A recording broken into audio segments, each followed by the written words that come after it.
بسم اللہ الرحمن الرحیم رب اشرح لی صدری ویسر لی امری واحلل عقدۃ من لسانی یفقهوا قولی قل معی آباؤکم ربی لولا دعاؤکم۔ اے حبیب، اگر تمہاری دعا نہ ہوتی تو ہم تمہاری فکر نہ کرتے۔ تمہاری فکر مندی اگر ہمارے نزدیک تمہارے مسائل ہیں اور تمہارے لیے فکر مندی ہے تو اس بنیاد کے اوپر ہے کہ تم دعا کے لیے ہاتھوں کو اٹھاتے ہو۔ کبھی ہم دعا کے لیے ہاتھ اٹھاتے ہیں لیکن ہماری دعا قبول نہیں ہوتی۔ اس سلسلے سے بھی اس دعا کے اندر جو دعائے افتتاح ہے، جیسا کہ ہم مسلسل آپ کی خدمت میں اس دعا کی شرح کر رہے ہیں،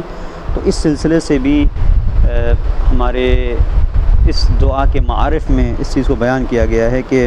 پروردگار فَإِنْ أَبْتَ عَنِّي عَتَبْتُ بِجَهْلِي عَلَيْكَ وَلَعَلَّ الَّذِي أَبْتَ عَنِّي هُوَ خَيْرٌ لِي لِعِلْمِكَ بِعَاقِبَةِ الْأُمُورِ فَلَمْ أَرَ مَوْلًا كَرِيمًا أَصْبَرَ عَلَى عَبْدٍ لَئِيمٍ مِنْكَ عَلَيَّ يَا رَبِّ إِنَّكَ تَدْعُونِي فَأُوَلِّئًا۔ پروردگار، اگر سستی ہوتی ہے، اگر کہیں پر دعا کی قبولیت میں دیری ہوتی ہے تو میں اس دعا کی قبولیت میں دیری کی بنیاد کے اوپر اپنی جہالت کی وجہ سے یہ سمجھتا ہوں کہ پروردگار تو دعا کو قبول نہیں کر رہا ہے، جبکہ یہ دعا کی قبولیت کے اندر دیری کا ہونا خود میرے فائدے کے اندر ہے، اس کے اندر میرا فائدہ ہے۔ یہاں پر جو دعا کا انداز ہے فَإِنْ أَبْتَ عَنِّي، تو یہ اس بنیاد کے اوپر ہے کہ انسان کے وجود کے اندر ظرفیت نہیں ہے، اس کے وجود کے اندر وسعت نہیں ہے۔ جب وسعت نہیں ہوتی ہے تو تنگ نظری ہوتی ہے، جب تنگ نظری ہوتی ہے تو انسان چاہتا ہے کہ جو کچھ مانگ رہا ہے اسے جلدی سے مل جائے، اور یہ وہ منزل ہے جو عبودیت کی منزلوں میں بہت سخت ہے کہ انسان صبر سے کام لے اور سوچے کہ پروردگار جو کچھ بھی ہے ہماری خیر کے لیے، ہماری فلاح کے لیے وہ دیری کر رہا ہے۔ فَإِنْ أَبْتَ عَنِّي عَتَبْتُ بِجَهْلِي عَلَيْكَ، اگر تو جو ہے وہ دیری کرتا ہے تو میں اپنے جہل کی بنیاد کے اوپر عتاب کرتا ہوں تیرے اوپر، ایک طرح سے جو زبان پر آتا ہے میں بول دیتا ہوں۔ یہ وہ منزل ہے کہ جہاں پر مجھے پتہ نہیں کہ اجابت دعا کے جو آثار ہیں اگر قبول ہو جائے تو اس دعا کا نتیجہ کیا ہوگا۔ اسی لیے روایتوں میں اس بات کو بیان کیا گیا ہے کہ کبھی اگر ہماری دعا قبول نہیں ہوتی ہے تو اس کے پیچھے علت ہوتی ہے، اس کے پیچھے ایک حکمت ہوتی ہے، اس حکمت کو سمجھنے کی ضرورت ہے۔ مولا کائنات امیر المومنین علی بن ابی طالب علیہ السلام بیان کرتے ہیں فَلَا يَقْنُطُكَ ابْتَاءَ اِجَابَتِهِ فَإِنَّ الْعَطِيَّ عَلَى قَدْرِ النِّيَّةِ، کہ انسان کو مایوس نہیں ہونا چاہیے کہ یہ دیری اس کی جو دعا ہے اس دعا میں کیوں دیری ہو رہی ہے، اس لیے کہ جو کچھ پروردگار عطا کرتا ہے وہ نیت کے مطابق عطا کرتا ہے، اور کبھی کبھی پروردگار اس لیے ایک چیز کو ٹال دیتا ہے، بعد میں دیتا ہے۔ وَرُبَّمَا أَخَّرَتْ عَنْكَ الْإِجَابَةَ لِيَكُونَ ذَلِكَ أَعْظَمَ لِأَجْرِ السَّائِلِ، اس لیے کہ جو پروردگار دینا چاہتا ہے وہ اس سے زیادہ ہے کہ جو انسان سوال کر رہا ہے، اس لیے پروردگار کبھی کبھی جو انسان دعا کرتا ہے اسے ٹال دیتا ہے یا اس کو جلدی قبول نہیں کرتا۔ اور کبھی ایسا ہوتا ہے کہ پروردگار انسان کے سلسلے سے مشتاق ہوتا ہے اس کی بات کو سننے کے لیے، جیسا کہ حدیث ہے امام جعفر صادق علیہ السلام کی کہ ان المؤمن لیدعو اللہ عز وجل فی حاجتہ، جب مومن اپنی حاجت کے سلسلے سے پروردگار کو پکارتا ہے فیقول اللہ عز وجل، تو پروردگار اس سے کہتا ہے اخروا اجابتہ، پروردگار اپنے ملائک سے کہتا ہے کہ اس کی اجابت کو، اس کی دعا کی قبولیت کو ذرا تاخیر اس میں کر دو، دیر کر دو اس میں، شوقا الی صوتہ، کیوں؟ اس لیے کہ میں اس کی آواز کو سننا پسند کرتا ہوں، وہ دعا ہی، اس کے دعا کو میں پسند کرتا ہوں۔ فَإِذَا كَانَ يَوْمَ الْقِيَامَةِ، اور جب قیامت کا دن آئے گا، قال اللہ عز وجل عبدی، پروردگار کہے گا اے میرے بندے دعوتنی فأخرت اجابتک، پروردگار کہے گا کہ عبدی دعوتنی، تو نے مجھے پکارا، فأخرت اجابتک، تو میں نے تیری اجابت میں دیر کی، وثوابک کذا، تو یہ جو تو نے مجھے پکارا تھا، وثوابک کذا و کذا، یہ ساری چیزیں جو تو نے دعا کی تھی یہ اس کا ثواب ہے۔ یعنی پروردگار جب محشر میں انسان کے سامنے کچھ اس کے لیے جزا رکھے گا، کچھ چیزیں رکھے گا جس پہ ثواب ہے، تو بندہ سوچے گا یہ تو میں نے عمل انجام نہیں دیا،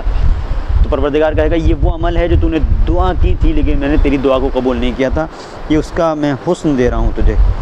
تو یہ ایک منزل ہے کہ روایت کہتی ہے کہ جب ایک مومن اس دنیا سے گزر جاتا ہے تو پروردگار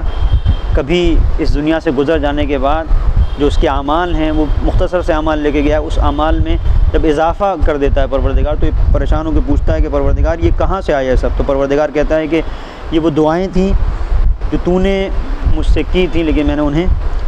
قبول نہیں کیا تھا۔ تو اس کا مطلب یہ ہے کہ ہر جگہ اگر دعا قبول نہیں ہو رہی ہے تو اس کا یہ مطلب نہیں ہے کہ پروردگار سن نہیں رہا ہے، نہیں سن رہا ہے، کہیں پر ہماری مصلحت میں ہے اور کہیں پر مصلحت میں نہیں ہے، جہاں پر ہماری مصلحت میں نہیں ہے پروردگار اسے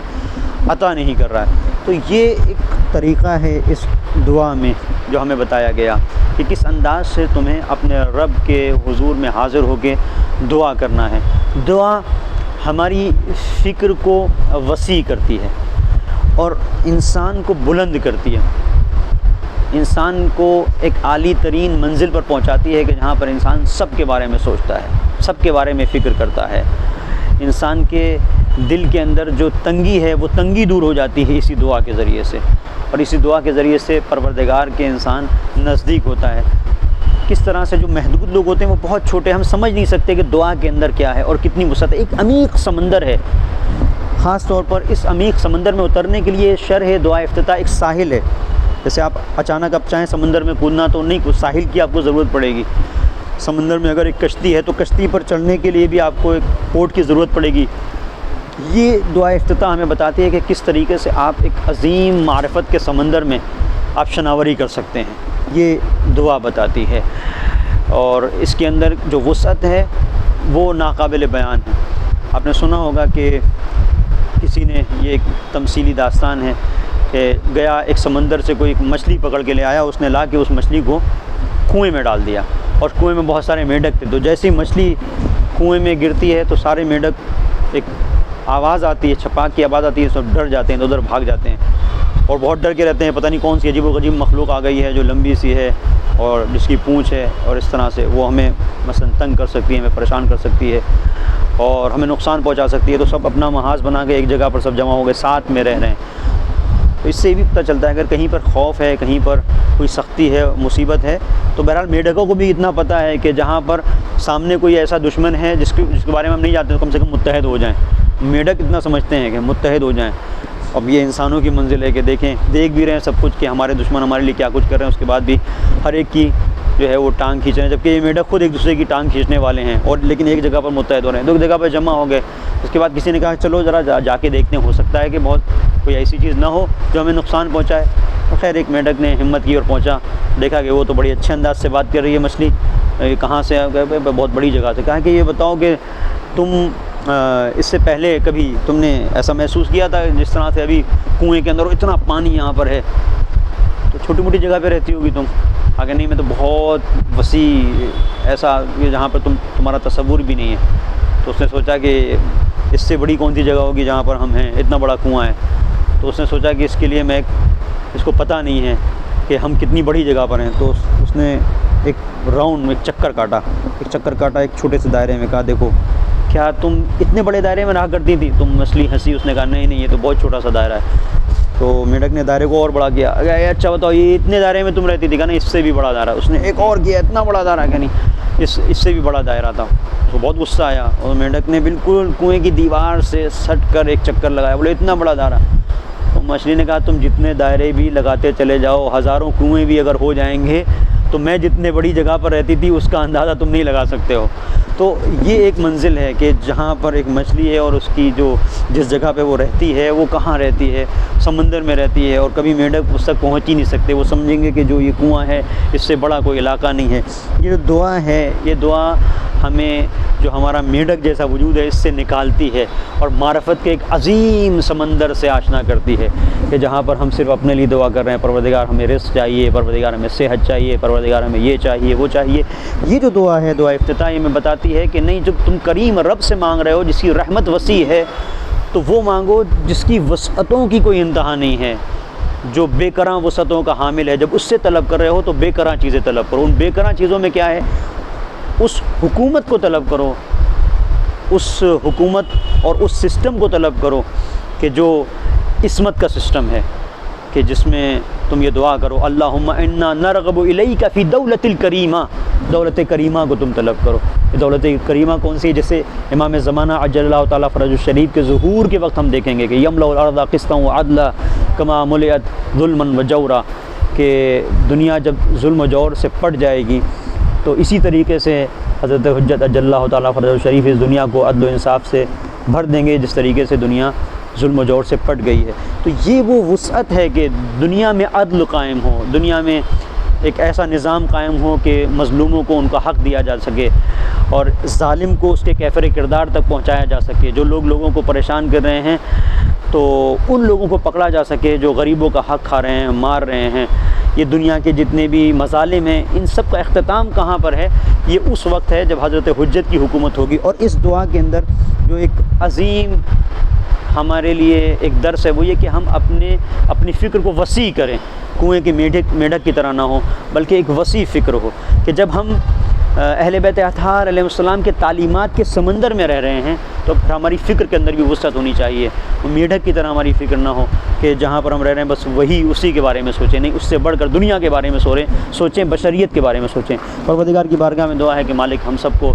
اس مہینے میں توفیق بندگی عنایت فرمائے، اور پروردگار کی بارگاہ میں دعا ہے کہ امام زمانہ کے ظہور میں تعجیل فرمائے، ہمیں ان کے آبان و انصار میں شمار فرمائے۔ ربنا تقبل منا انک انت السمیع العلیم۔